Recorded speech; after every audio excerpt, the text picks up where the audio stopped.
السلام عليكم ورحمة الله وبركاته. إن الحمد لله نحمده ونستعينه ونستغفره ونعوذ بالله من شرور أنفسنا ومن سيئات أعمالنا. من يهده الله فلا مضل له ومن يضلل فلا هادي له. أشهد أن لا إله إلا الله وحده لا شريك له وأشهد أن محمدا عبده ورسوله. اللهم صل وسلم على النبي الكريم محمد وعلى آله وأصحابه ومن دعا بدعوته ومستنى بسنته إلى يوم الدين. أما بعد. Bagi Tuan Imam, Tuan Bilal, pengurusi Jawatankuasa Masjid, muslimin muslimat, mudah-mudahan kita semua dirahmati oleh Allah Subhanahu wa taala. Alhamdulillah kita diberi peluang untuk oleh Allah Subhanahu wa taala untuk hidup lagi, dan syukur dapat bertemu di masjid ni. Rasanya macam Imam sebut tadi dah dekat 2 tahun kan. Sebelum ni kita menggunakan tafsir Al-Munir, tapi hari ini diberi tajuk seorang sahabat Nabi yang dermawan, Abdul Rahman bin Auf. Kita akan bincang seorang sahabat Nabi yang dermawan, Abdul Rahman bin Auf. Abdul Rahman bin Auf ni salah seorang sahabat Nabi yang dijanjikan syurga. Al-asyratu mubasysyirin bil jannah. Daripada 10 orang yang dijanjikan syurga itu, salah seorang daripadanya adalah Abdul Rahman bin Auf. Maksudnya bukan calang-calang orang. Kalau sahabat pun dah bukan calang-calang dah. Ini kan pula dijanjikan syurga secara langsung. Ramai lagi sahabat-sahabat yang dijanjikan syurga sama ada langsung ataupun tidak langsung. Namun antara yang paling awal dijanjikan dan termasuk 10 orang adalah Abdul Rahman bin Auf. Abdul Rahman bin Auf masa zaman jahiliah sebelum di Islam, nama dia Abdul Ka'bah. Abdul Ka'bah. Oleh kerana nama dia tu bermasalah, Abdul Ka'bah, hamba Ka'bah, maka Nabi tukar sebagai Abdul Rahman bin Auf. Tak semua sahabat Nabi yang masuk Islam Nabi tukar nama, tak semua. Ramai yang mengekalkan nama masing-masing. Ramai yang kekalkan nama masing-masing. Jadi bukan syarat untuk tukar nama. Bukan syarat. Kadang sekarang ni okeylah, ramai yang dah makin faham. Kalau zaman dulu orang bukan Islam di Malaysia nak masuk Islamnya mesti tukar nama. Tukar nama. Lepas tu ayah dia buah Abdullah. Kesian kat ayah dah. Susah payah jaga, tahu tukar buah Abdullah. Jadi tak perlu tukar. Kalau nama tu tak ada masalah di sudut makna, maka tak ada masalah, kekalkan. Kalau nama dia Lee Chong Wei, apa masalah? Kekal Lee Chong Wei. Tak ada masalah. Bapa ada siapa? Lee Tong Nam ke? Kekalkan Lee Tong Nam. Lee Chong Wei bin Lee Tong Nam. Tak ada masalah. Tapi kita nak tukar buah Abdullah. Saya masa dalam tentera tu sebab askar ni dia antara yang ramai yang masuk Islam. Salah seorang yang pernah kita uruskan dia masuk Islam ni, seorang Iban, dia Kristian. Dia sebutlah, dia kata ayah dia sebut pada dia, nak masuk agama apa pun okey, yang penting jangan Islamnya. Boleh jadi salah satu sebab si ayah tak bagi masuk Islam, mungkin inilah salah satu sebabnya. Bila masuk Islamnya, ayah dia bukan aku. Kalau kita pun marah. Kita jaga dia daripada kecil sampai besar, tak tahu bila masuk Islam tukar Abdullah, marah. Seorang anak walaupun masuk Islam, dia tidak putus hubungan kekeluargaan. Dia tak putus hubungan dengan ayah dia. Bila kita tukar nama, saya tak langsung seolah-olah macam putus hubungan pula dengan ayah. Nama pun dah lain dah. Jadi tak perlu tukar. Yang perlu tukar mana-mana nama yang bersanggah, yang memberi makna yang buruk, seperti Abdul Kaabah, hamba Kaabah, maka Nabi tukar kepada Abdul Rahman. Baik, kemudian ibunya nama Safiyah, ayah dia Auf, Abdul Rahman bin Auf bin Abdul Harith bin Zahra. Dia juga, kalau kita tengok dalam sejarah, dia lahir 10 tahun selepas tahun gajah. Jadi berapa umur dia dengan Nabi? Beza 10 tahun lah. Sebab Nabi lahir tahun gajah, dia 10 tahun selepas tahun gajah. Dia muda 10 tahun beza dengan Nabi SAW. Dan dia antara orang yang awal masuk Islam. Sebelum ada pertemuan ataupun Nabi berdakwah buat pertemuan ataupun kuliah di rumah Al-Arqam bin Al-Arqam. So kuliah ataupun pertemuan di rumah Al-Arqam bin Abil Arqam ni di peringkat awal.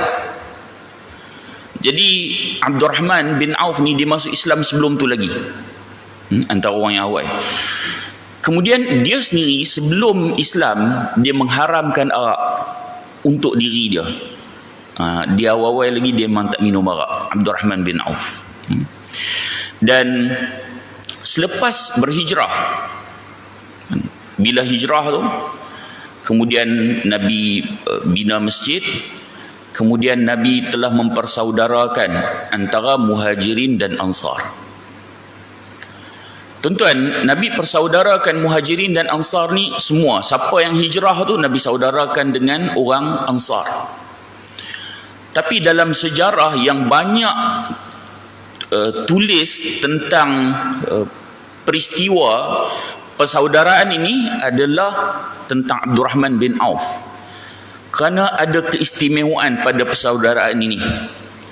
Yang lain istimewa agak, tapi kisah ni kisah yang sangat dahsyat, yang tak mampu dilakukan oleh semua orang.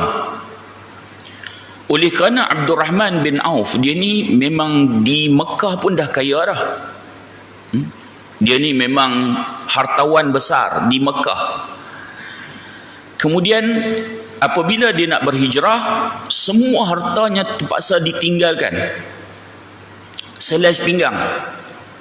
Antara orang yang paling kaya di Mekah, bila ikut Nabi terpaksa tinggalkan semua harta dia, dan dia hanya selai pinggang. Ni Abdul Rahman bin Auf. Tuan-tuan, bukan mudah nak ikut Nabi, nak ikut Islam, terpaksa tinggalkan semua. Oh, susah. Kita kadang-kadang bila kita duk baca sejarah ni, kita rasa biasa. Tapi kalau kita letak pada diri kita, nak ikut Islam kena tinggal semua yang aku ada. Kereta, motor, rumah, semua tinggal selai sepinggang. Susah. Baru kita tahu betapa hebatnya para sahabat Nabi SAW. Lalu bila Nabi nak persaudarakan, Nabi saudarakan Abdul Rahman bin Auf dengan orang kaya Madinah, Sa'ad bin Rabi'. Sa'ad bin Rabi' ni dia separuh daripada kebun kurma di Madinah adalah milik dia. Memang kaya sungguh. Jadi sekufu lah. Tengok, Nabi bijak dalam merencana. Dalam ramai-ramai itu bukan Nabi persaudarakan, okey hang dengan ni tak. Maknanya Nabi merancang. Yang kaya dengan yang kaya. Supaya apa? Nanti idea tentang bagaimana untuk berniaga, mereka boleh share. Mereka boleh bincang. Baik. Jadi, bila dipersaudarakan dengan Sa'ad bin Rabi', Sa'ad bin Rabi' ni, dia telah menawarkan separuh harta dia untuk diberikan kepada Abdul Rahman bin Auf. Tuan-tuan, separuh. Kita, kalaulah boleh kita kata ada golongan muhajirin yang main, kan? Mungkinlah Rohingya, kan? Mereka lari pada kezaliman pokok kufar. Kemudian pelayaran Syria ramai sini. Jangan kata separuh, yang sikit pun susah kita nak bagi. Tapi Sa'ad bin Rabi' tawarkan separuh daripada harta dia yang banyak tu nak bagi pada Abdurrahman bin Auf. Bukan harta je, dia tawarkan dia ada 2 orang isteri. Suruh pilih mana-mana satu yang Abdurrahman bin Auf berkenan, dia kata dia akan ceraikan, kemudian habis iddah kamu kahwin dengan dia. Orang kaya biasanya isteri dia lawa, itu kebiasaan. Yang kata orang Arab pun, hatta mana-mana pun, kalau kita tengok orang kaya Allah dengan dia sendiri tu tak berapa nak lawa, rambut pun botak, tapi bini lawa kan? Sebab dia ada duit. Tak salah pun kalau perempuan tu nak pada dia kan? Terpulang kan? Baik, jadi menjadi kebiasaan orang yang kaya isteri lawa. Jadi dia tawarkan. Isteri Sa'ad bin Rabi' ni kaya, kemudian lawa, dan dia ada kerukan. Kita pun kalau ada 2 orang isteri contohnya, mungkin akan bagi orang yang tak apa nak lawa, yang tak apa nak bagus perangai. Tapi tak, ditawarkan pada Abdurrahman bin Auf, mana satu yang kamu minat, bagi tahu dia akan ceraikan. Tuan-tuan, berdasarkan hadis ni ulama keluarkan beberapa hukum berdasarkan hadis ni sahaja.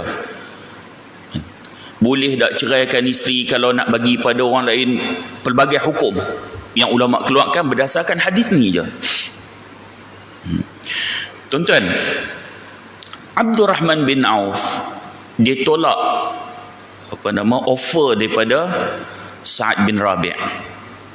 Kita kalau main selai sepinggang, tiba-tiba orang offer nak bagi separuh harta dan nak bagi isteri pula,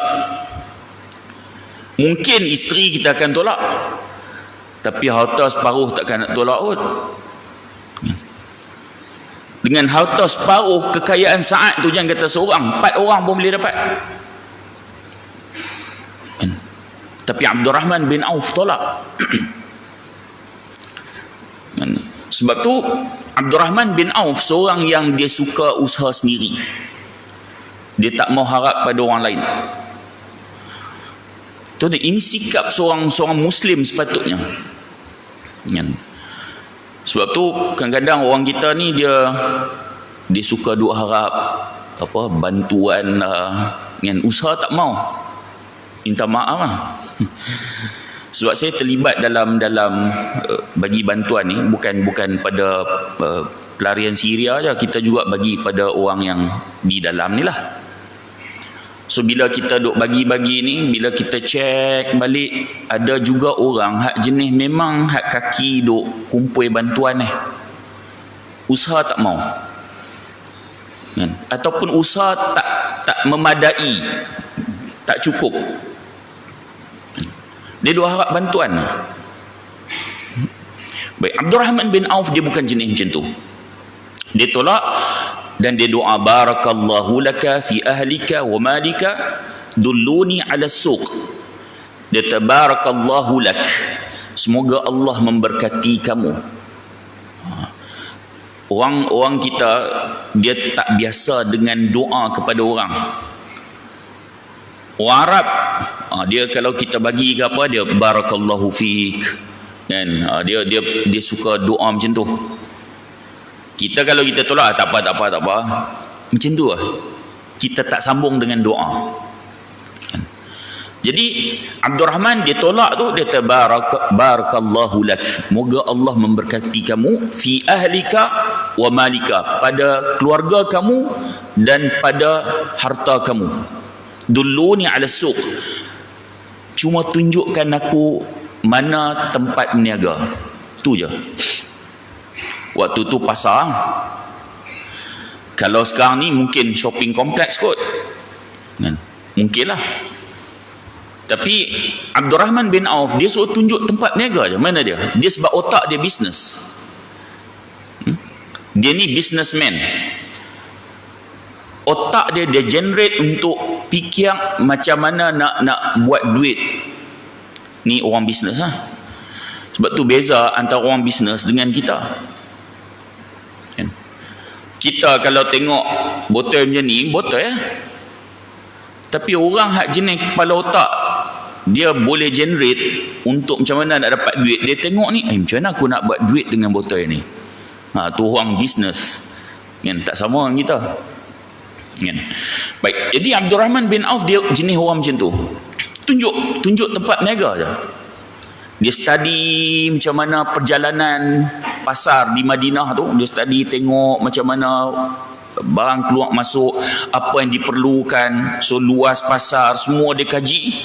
Dan dia mula bisnes. Dalam tempoh yang kejap, dia dapat harta yang banyak. Ini Abdul Rahman bin Auf. Abdul Rahman bin Auf. Jadi Abdul Rahman bin Auf satu ketika bila dia dah ada duit lah, dia start niaga. Satu hari Nabi SAW tengok di baju Abdul Rahman bin Auf ni ada macam warna kuning kat baju dia. Biasanya warna kuning ni dia perfume perempuan ataupun minyak wangi bagi perempuan pada ketika tu. Sebab orang lelaki tak pakai perfume tu. Orang lelaki tak pakai perfume tu. Jadi Nabi SAW, Nabi tanya kepada Abdul Rahman, apa yang terjadi pada kamu Abdul Rahman? Lalu Abdul Rahman bagi tahu pada Rasulullah, wahai Rasulullah, saya telah menikahi seorang wanita Ansar. Dah kahwin lah. Sebab tu dia punya perfume perempuan tu, isteri dia, dengan terlekat pada dia. Terlekat pada dia. Lalu Nabi tanya, berapa mahar yang kamu berikan kepadanya? Abdul Rahman jawab, aku memberinya mahar emas sebesar buah kurma, lebih kurang 5 dirham. Kemudian Nabi kata, awlim walau bisyah, buatlah kenduri walaupun seekor kambing. Ya, Nabi suruh buat kenduri. Sebab perkahwinan Abdul Rahman bin Auf ni dia tak diumumkan. Nabi suruh umumkan dengan buat kenduri. Buat kenduri. Hadis Bukhari dan Muslim. Abdul Rahman, berdasarkan hadis ni juga ulama keluarkan beberapa hukum tentang peristiwa ataupun hadis yang kita sebut tadi ni. Abdul Rahman bin Auf juga dia ikut serta dalam beberapa perang. Perang Badar dan perang yang lain. Tuan-tuan, kalau kita orang kaya cukup dah bagi duit, kan? Nak apa lagi? Tak, dia pergi perang tak? Dah lah kaya, harta dia banyak disumbangkan kepada Islam, kemudian dia juga turut berperang. Bahkan pada perang Uhud, Abdul Rahman dia 21 liang luka. Abdul Rahman 21 liang. Tuan-tuan, perang sekarang bukan macam perang dulu. Kan? Perang sekarang bukan macam perang dulu. Kalau tuan-tuan tengok di sekarang ni di Ukraine kan, kena tembak daripada jauh kan? Mungkin kita akan tengok mayat dia kepala pecah ke kan?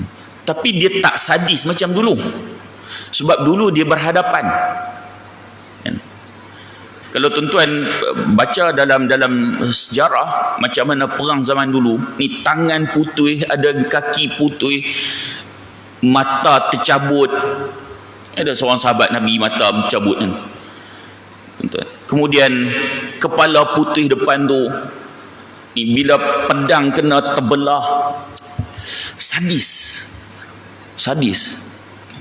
Jadi Abdul Rahman kaya raya pergi perang, bahkan dalam perang Uhud 21 liang luka. Dahsyat. Abdul Rahman dalam bab jihad ni dia banyak sumbangkan harta. Banyak sumbangkan harta. Kalau tengok dalam sejarah, banyak harta-harta dia telah diberikan di jalan Allah. Abdul Rahman juga pernah jual tanah dia seharga 40,000 dinar.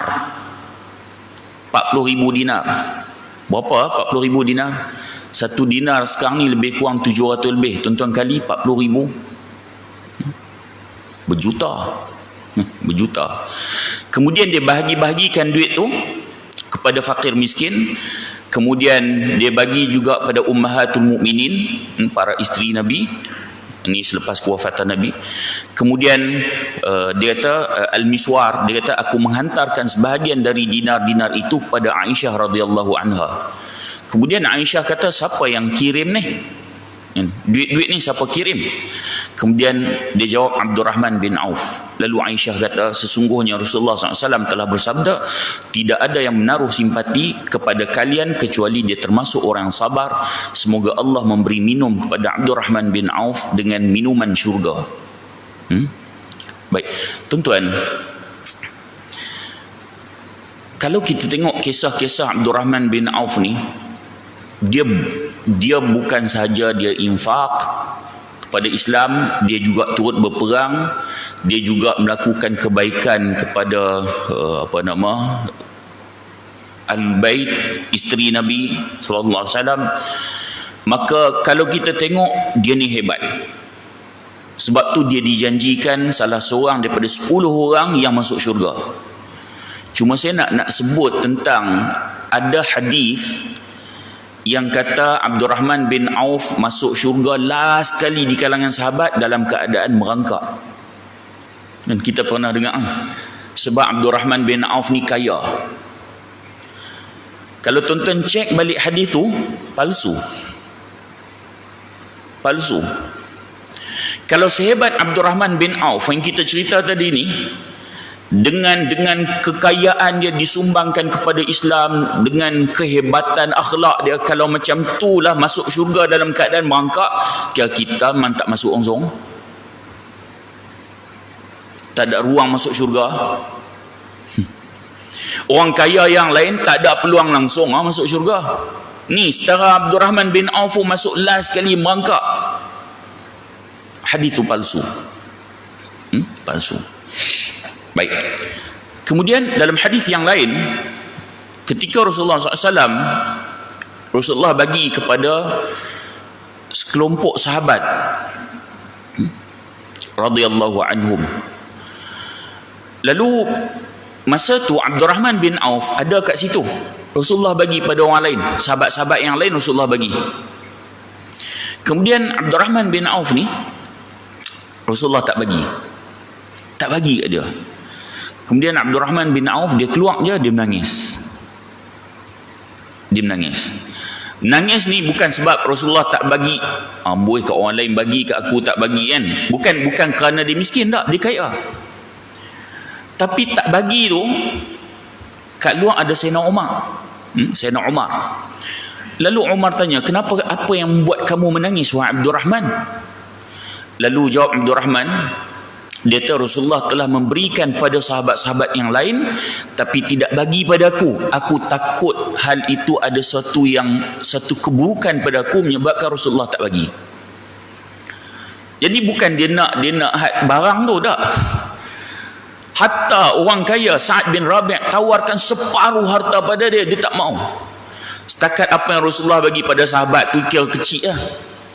Bukan dia nak barang tu, tapi dia takut Rasulullah tak bagi pada dia, takut ada benda tak kena kepada aku, dia menangis.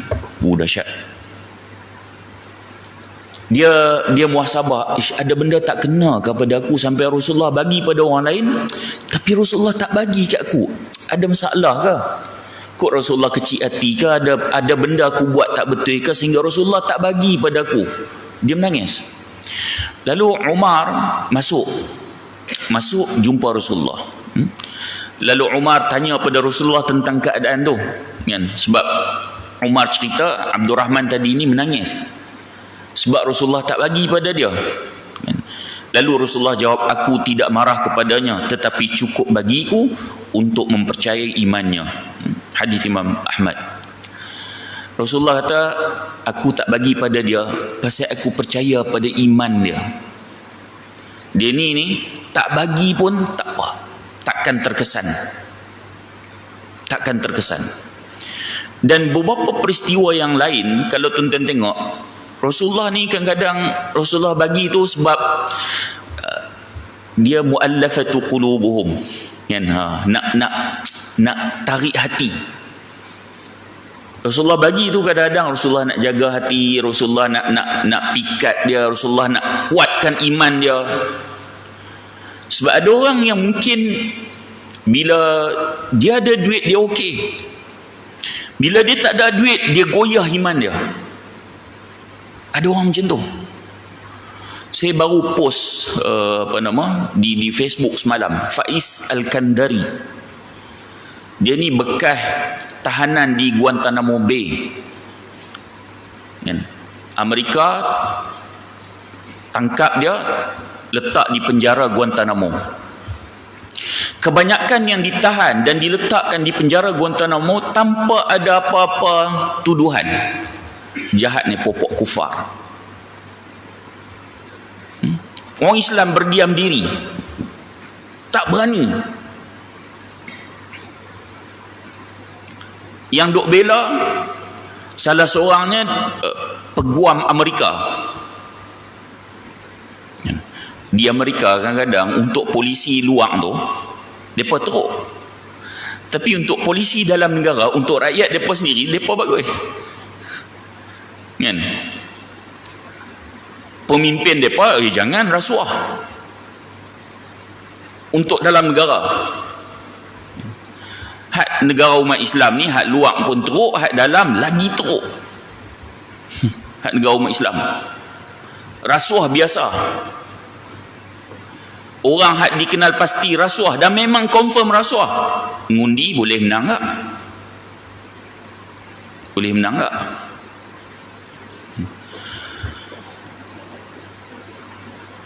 Tuan-tuan, untuk orang Islam, Muslim di Malaysia, kadang-kadang kita rasa duka cita sebab sensitiviti umat Islam di Malaysia ni sangat kurang. Semalam kan khutbah mempertahankan Islam kan, bagus khutbah tu. Apa yang Datuk Mufti usahakan, yang terutama yang masa 3 orang hak budak tu, ingat ya, 3 orang budak tu yang muallaf kan. Saya masa masjid di perbicaraan di mahkamah di Jalan Duta, Mahkamah Tinggi Jalan Duta tu, saya hadir. Saya mai tu, saya tahu saya bukan boleh buat apa pun. Saya bukan peguam. Sebab ada buat kerja tu peguam. Tapi mai tu sebagai solidariti. Nak tunjuk kita ada rasa kebersamaan. Malangnya kita tak nampak seorang pun ahli politik Islam yang mai. Tapi belah mereka ada berapa orang ahli politik yang mai bagi sokongan. Dahsyat. Hak kita ada sebut Islam, pertahankan Islam, mai hak kes-kes hak mempertahankan akidah ni tak nampak muka. Sangat menduka cita kan. Mungkinlah ada orang kata, Allah apalah sangat pergi kumpul. Tuan-tuan, budak-budak ni dia perlukan sokongan. Budak-budak ni dia perlukan sokongan. Bila dia tengok orang Islam kan, sokong dia ramai berkumpul, dia akan rasa semangat. Tapi bila dia tengok orang Islam pun tak sokong apa, duduk diam je, tak buat apa, dia takut-takut nanti dia goyah. Sebab tu Faiz Al-Kandari, bekas tahanan Guantanamo Bay ni, ataupun penjara di Guantanamo tu, dia cerita tentang keadaan dalam penjara tu, tentang dari satu sudut. Pertama sekali dia puji peguam Amerika tu yang bersungguh-sungguh bantu dia. Dia kata di dalam penjara tu dia menyaksikan dengan mata kepala dia sendiri. Ada orang yang ditahan, contoh pengedar dadah, yang akhirnya menjadi orang yang betul-betul beriman pada Allah Subhanahu Wa Taala. Tapi ada orang yang asalnya beriman, bukan saja beriman, mujahid, pergi berjuang. Dia tak ada di antara mereka yang masuk Kristian dan mengoyakkan Al-Quran. kerana tekanan. Dia tak boleh, dia tertekan, dia rasa tension, dia rasa masuk Kristian, Quran dia koyak. Dan dia mereka khianat kepada aku. Dan aku juga menyaksikan berapa ramai tentera yang duduk dalam tu masuk Islam. Yang tentera duk jaga tu, tengok sebahagian umat Islam dalam tu dengan salatnya, dengan akhlak bagus, mereka masuk Islam. Tapi yang asalnya iman kuat, goyah. Tuan-tuan, doa kepada Allah, mudah-mudahan Allah memberi kekuatan keimanan. Dan jangan uji kita sesuatu yang kita tak mampu untuk hadapi. Takut dengan ujian tu kita goyah. So Nabi faham situasi ini. Lalu mana-mana yang ni Nabi bagi. Nabi bagi nak jaga supaya mereka kuat keimanan. Kenapa Nabi tak bagi pada Abdul Rahman? Nabi kata, dia ni aku percaya pada imannya. Sama ada bagi ke tak bagi, Abdul Rahman tetap Abdul Rahman, dia tetap orang yang kuat iman dia. Oh, dahsyat. Ini satu pengiktirafan Nabi SAW kepada Abdul Rahman bin Auf. Kalau kita tengok keutamaan Abdul Rahman bin Auf yang lain, sangat banyak. Cuma kita ambil beberapa daripada keutamaan Abdul Rahman bin Auf. Abdul Rahman bin Auf walaupun seorang yang kaya raya. Saya rasa kalau kita tengok yang Bill Gates ni kira antara orang kaya terkaya di dunia. Kalau buat perbandingan dengan harta Abdul Rahman bin Auf, Abdul Rahman bin Auf jauh lebih kaya pada Bill Gates. Dia harta dia banyak, tapi selalu muhasabah diri dia, akhlak dia sangat mulia. Abdul Rahman dia pernah kata, dia kami bersama Rasulullah sallallahu alaihi wasallam diuji dengan kesempitan, kesusahan, namun kami mampu untuk bersabar. Kemudian kami juga diuji dengan kelapangan setelah kewafatan Rasulullah dan kami tak mampu untuk bersabar. Tuan-tuan, ni Abdul Rahman. Dia masa Rasulullah dulu kami susah, kami sempit, tapi kami boleh sabar. Bila wafat Rasulullah, dah ada kesenangan, kelapangan, tapi kami tak boleh sabar. Tuan-tuan, apa yang Abdul Rahman cakap ni, tak boleh sabar ni, bukan tak boleh sabar macam kita. Sebab Abdul Rahman ni, dia sikit je dia rasa, oh aku tak sabar dah. Bukan penilaian kita. Sebab tu dalam satu kisah yang lain, semasa Abdul Rahman bin Auf dia sedang puasa. Dia sedang puasa. Lalu bila nak buka puasa tu, orang bagi makanan untuk dia makan. Bagi makanan untuk dia makan. Sebelum dia makan tu, lalu dia kata Mus'ab bin Umair. Tuan-tuan kenal Mus'ab bin Umair yang dia kaya masa di Mekah. Mak dia kaya. Dia juga telah meninggalkan segala kekayaan untuk Islam. Kemudian bila sampai di Madinah, kemudian Mus'ab bin Umair dia meninggal dunia, dia syahid. Kata Abdul Rahman bin Auf, masa Mus'ab bin Umair terbunuh, dia kain yang nak tutup Mus'ab bin Umair ni, kalau tarik tutup kepala akan nampak kaki. Kalau tarik tutup kaki akan nampak kepala. Yang dia ni asalnya orang kaya. Bila dia mati tak ada apa-apa di sisi dia. Ni Abdul Rahman bin Auf. Bahkan Mus'ab lebih baik daripada aku, kata Abdul Rahman. Kemudian begitu juga data Hamzah, Sayyidina Hamzah radhiyallahu anhu. Dia juga terbunuh, padahal dia lebih baik daripada aku. Ni tentu Abdul Rahman bin Auf ni sangat mulia, sangat baik, dijanjikan syurga, tapi dia rasa tu orang lain, dia ni lebih baik pada aku, dia ni lebih baik pada aku. Kemudian dia lebih baik pada aku. Ketika dia meninggal, tak ada kafan yang boleh menutupi selain burdah. Aku khawatir, dia kata, balasan kebaikan-kebaikanku ini diberikan di dunia. Kemudian dia menangis, dia tinggalkan makanan. Dahsyat tuan-tuan. Dia nak makan tu sebab orang hidang banyak. Dia orang kaya. Tak ada masalah kalau makanan tu makanan yang istimewa. Tapi nak makan tu dia dan fikir dulu. Mus'ab yang dulunya memang kaya, nak tutup kepala tak nampak, kaki nak tutup kaki tak nampak. Macam mana aku boleh makan? Sampai macam tu dia fikir.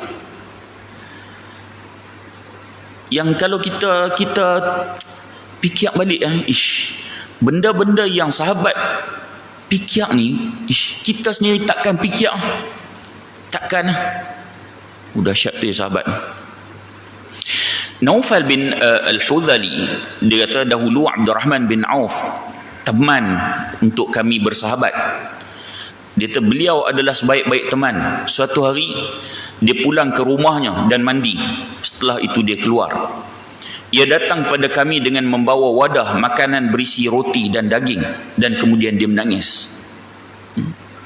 Kemudian kami bertanya, wahai Abu Muhammad, ni panggilan pada Abdurrahman bin Auf, wahai Abu Muhammad, sebab anak dia Muhammad, kenapa kamu menangis? Dia jawab, dulu Rasulullah meninggal dunia dalam keadaan baginda dan keluarganya tidak kenyang dengan roti syair. Aku tidak melihat kebaikan aku melebihinya. Benda-benda yang macam tu, setakat nak bawa makanan kemudian menangis, teringat Rasulullah yang hebat, yang agung, pun tak pernah kenyang dengan roti. Macam mana aku nak makan lebih pada Rasulullah sedangkan kebaikan aku tak melebihi pun Rasulullah? Ni orang kaya ni. Tuan-tuan, salah tak kalau dia makan benda yang baik? Salah tak? Salah. Jangan tak salah pula. Tapi dia tu, perasaan dia, keimanan dia sangat dahsyat. Sangat dahsyat. Baik. Daripada Anas radhiyallahu an mengatakan, kana baina Khalid ibn al-Walid wa baina Abdurrahman bin Auf kalamun, faqala Khalid li Abdurrahman tastatiluna alaina bi ayyamin sabaqtumuna biha فبلغنا أن ذلك ذكر للنبي صلى الله عليه وسلم فقال دعوا لي أصحابي فوالذي نفسي بيده لو أنفقتم مثل أحد أو مثل الجبال ذهبا ما بلغتم أعمالهم. Satu hari terjadi macam perbalahan antara Khalid bin Al-Walid dan Abdurrahman bin Auf. Macam lawan cakap. Tuan-tuan, bila sebut perbalahan tu bukan macam hak berbalah kita ni, macam kita sebut kan. Sebab tu bila kita tengok sirah, kemudian kita tengok bagaimana para sahabat, kita jangan expect macam mana hak kita ni. Lalu bila berlaku pertikaman lidah antara Khalid bin Al-Walid dengan Abdurrahman bin Auf, sampai Khalid dia terkeluar cakap. Dia kata, kamu sombong terhadap peristiwa-peristiwa yang lebih dahulu kamu alami daripada kami. Maksudnya Khalid kata, kamu sombong ni pasal kamu lebih awal masuk Islam macam tu. Sebab orang yang awal masuk Islam ni mereka istimewa. Golongan yang as-sabiqun al-awwalun. Golongan yang awal masuk Islam mereka istimewa. Khalid ni masuk lambat. Masuk lewat. Masa perang Uhud tu pun Khalid masih lagi memimpin musyrikin Mekah, tentera musyrikin Mekah. Tak masuk Islam lagi. Jadi dia masuk lewat. Bila berlaku pertikaman lidah, dia kata kamu sombong sebab kamu lebih awal masuk Islam. Jadi keutamaan tu mereka faham, bila awal masuk Islam ni memang keutamaan. Lalu bila Khalid cakap macam tu pada Abdurrahman bin Auf, kemudian peristiwa itu disampaikan pada Nabi sallallahu alaihi wasallam. Orang bercerita pada Nabi sallallahu alaihi wasallam. Lalu Nabi kata, demi yang jiwaku di tangannya, seandainya kalian menginfakkan emas sebesar gunung Uhud, maka kalian tetap tidak mampu menyamai amal-amal mereka. Hadis riwayat Imam Ahmad. Nabi kata, kalau kamu infakkan emas sebesar gunung Uhud, takkan mampu sama apa yang telah dilakukan ataupun amalan di kalangan para sahabat, tak mampu nak sama. Hadis ni kalau tuan-tuan tengok masuk dalam bab haram ataupun tidak boleh mencela para sahabat, tak boleh. Kalau Syiah masuk awal-awal masuk Syiah duk mencela para sahabat. Tak boleh cela para sahabat. Sebab Nabi dah sebut sahabat ni Gunung Uhud, tuan-tuan. Kita kan pi umrah. Pi umrah ke pi haji, mutawif bawa pi ke ziarah Bukit Uhud. Kita pun turun kita naik satu bukit kan, orang duk panjat kan, kita ambil gambar atas tu. Yang tu belum Gunung Uhud lagi tu, itu Jabal Rumah kan, tu Jabal Rumah yang Nabi letak pemanah atas tu. Mana Gunung Uhud yang belakang yang luas tu, yang tu Gunung Uhud. Yang tu Gunung Uhud. Nabi kata kalau kita infak emas sebesar Gunung Uhud tu, takkan mampu menyaingi apa yang sahabat telah buat. Takkan mampu. Besar tu, Gunung Uhud besar. Yang macam dalam hadis Nabi kan, siapa yang salat jenazah akan dapat satu qirat. Siapa yang mengiringi jenazah akan dapat lagi satu qirat. Pahala, satu qirat pahala. Sahabat tanya, wahai Rasulullah, satu qirat tu besar mana? Nabi kata sebesar Gunung Uhud. Maknanya salat jenazah ni pahala dia besar. Mengiringi jenazah pun pahala sangat besar. Rugi kalau orang tak buat benda ni. Sebesar Gunung Uhud tu. Tambah-tambah kalau tuan-tuan pergi ke umrahan Masjidul Nabawi dengan Masjidil Haram, dua-dua masjid ni hampir setiap waktu ada jenazah. Kalau lepas salat tu tak umum salat jenazah tu, kita rasa macam betul ke sagi berumum macam pelik. Tambah musim haji lagi banyak lagi banyak jenazah. Ada orang dia tak bangun untuk salat jenazah, rugi. Sekali salat jenazah sebesar satu qirat, sebesar Gunung Uhud pahala. Sagi iring jenazah pula satu qirat lagi. Kalau Madinah nak cantik lagi kan, dah bagi salam, kemudian sempat kalau salat ba'diyah 2 rakaat umpamanya, kemudian salat jenazah, kemudian terus keluar pi iring jenazah pula sampai ke Al-Baqi', kan? Nak dapatkan ganjaran tu kan, qirat besar Gunung Uhud, yang Gunung Uhud yang kita cerita tadi ni. Baik, jadi ini keutamaan Abdurrahman bin Auf. Maknanya Nabi menegur perbuatan Khalid bin Al-Walid, suatu perbuatan yang tak betul terhadap Abdurrahman bin Auf. Kemudian Abdullah bin Abbas meriwayatkan bahawa Umar bin Khattab pergi ke Syam kan? Kemudian bila sampai di perbatasan Syam ni Syria, sebahagian Jordan, Lubnan, Palestin, 4 buah negara ni dulunya Syam. Tapi tempat perniagaan dia lebih kepada di Syria, di Damsyik. Lalu dia berjumpa dengan penduduk Ajnad. Kemudian masa tu ada Abu Ubaidah dan para sahabat. Mereka memberitahu bahawa di Syam telah berjangkit penyakit wabak ta'un masa tu. Ada wabak. Lalu Umar kata radhiyallahu an, panggilkan aku para muhajirin yang awal berhijrah. Tengok, Sayyidina Umar disuruh panggil muhajirin yang awal berhijrah. Tengok keutamaan-keutamaan tu. Lalu aku, yakni Abdullah bin Abbas pun panggil mereka. Umar memberitahu dan meminta pendapat mereka tentang wabak tersebut. Kemudian mereka berselisih. Sebahagian mengatakan engkau telah keluar untuk tujuan tersebut. Menurut pendapat kami, engkau jangan mundur. Maksudnya pi juga. Mereka bagi pandangan pi juga. Walaupun ada wabak, masuk juga. Ini pandangan mereka. Tapi sebahagian lain berkata, oh jangan masuk. Sebab kamu bawa ramai sahabat Rasulullah, kami berpandangan agar tidak masuk. Sebahagian kata masuk, sebahagian kata tak masuk. Kemudian Umar, dia tak puas hati lagi sebab berbeza pandangan, dia suruh panggil para Ansar, orang Ansar. Kemudian Ibn Abbas, dia kata, aku pun memanggil mereka. Kemudian Umar minta pendapat pada mereka.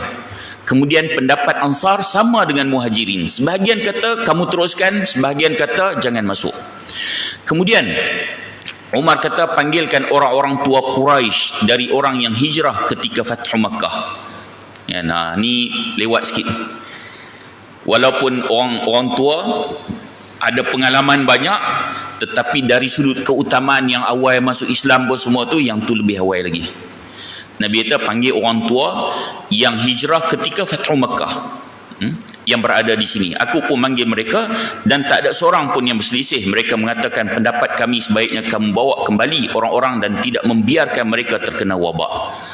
Ya, nah, ni orang tua pengalaman. Kemudian Umar berkata kepada orang-orang yang lain, sebaiknya kita kembali. Kemudian Abu Ubaidah Al-Jarrah, dia kata, apakah kita berusaha nak lari daripada takdir Allah? Dah kalau takdir Allah masuk ke Syam kena wabak ta'un, takdir. Abu Ubaidah kata macam tu. Lalu apa kata Umar? Seandainya selain kamu mengucapkan hal itu, wahai Abu Ubaidah, kalau orang lain lah cakap macam ni, maksudnya memang kena dah dengan Umar. Kalau orang lain cakap macam tu, memang kena dah. Tapi yang cakap tu Abu Ubaidah. Abu Ubaidah ni memang orang yang hebat. Orang yang Nabi sebut orang yang paling amanah dalam umat ini di kalangan para sahabat. Kemudian kata Umar, ya, kita lari dari takdir Allah menuju takdir Allah yang lain. Lari pada takdir Allah yang lain, lari pada takdir Allah yang tu kepada takdir Allah yang lain.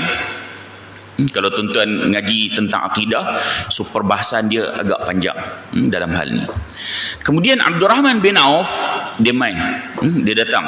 Abdurrahman bin Auf dia kata, dalam hal ini aku tahu satu hadis Rasulullah SAW. Aku pernah mendengar Rasulullah kata, fa idza sami'tum bihi bi ardin fala taqdamu alaihi wa idza waqa'a bi ardin wa antum biha fala takhruju firaran minhu.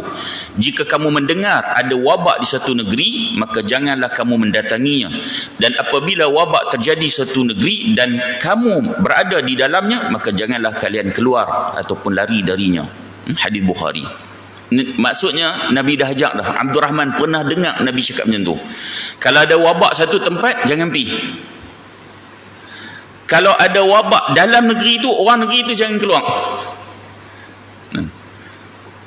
Nabi bukan saintis, tapi Nabi dah ajak dah benda ni dulu.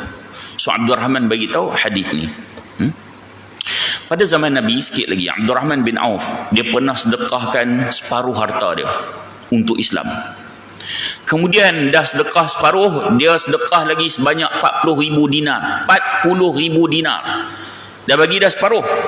Kemudian tambah lagi 40,000 dinar pula. Saya dah sebut dah tadi. 1 dinar 700 lebih. 40,000 dinar. Berapa banyak harta yang telah diinfakkan, tuan-tuan bayangkan.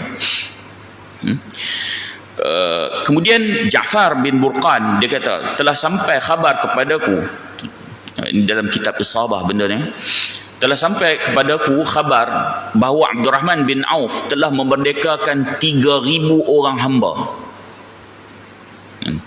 Bila Nabi sebut, bila ayat Al-Quran tentang pembebasan hamba tu, dan kemudian tawanan-tawanan Islam yang telah ditawan, Abdurrahman bebaskan 3,000 hamba.